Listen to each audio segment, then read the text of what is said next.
I think I would touch on two aspects. One's technological and one's in terms of product design.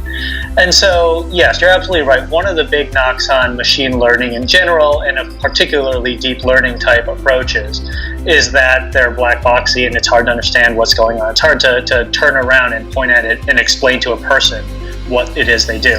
What I will say is that the machine learning techniques we take, I would not describe as deep learning. I wouldn't exactly know how to answer your question if we were.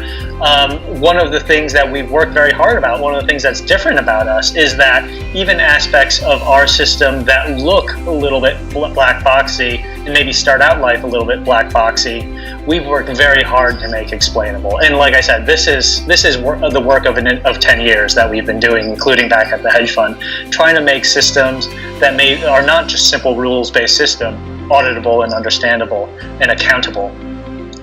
So there's definitely a technological aspect to that. It's not as that requires doing a lot of real engineering, real thinking about the business logic to make sure that it is accountable in a sufficient way.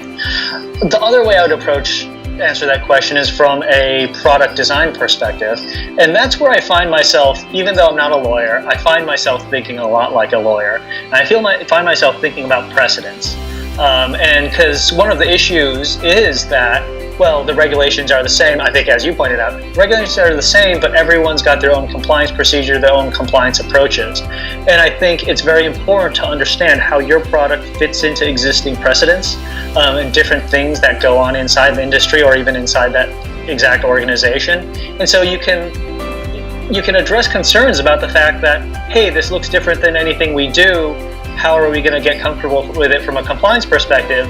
By mapping it to the checkpoints that they use to satisfy compliance concerns. And so for us, it'll be, okay, well, look, you have standards for written collateral by your strategists.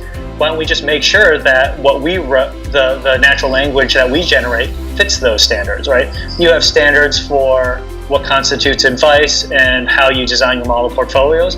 We will make sure, and we can make that part auditable, that the end result, however we got to the end result, complies with all of your guidelines. And so it's important to really think about what are the precedents that you can attach yourself to, because yes, you're right, you can't sort of just say, trust me.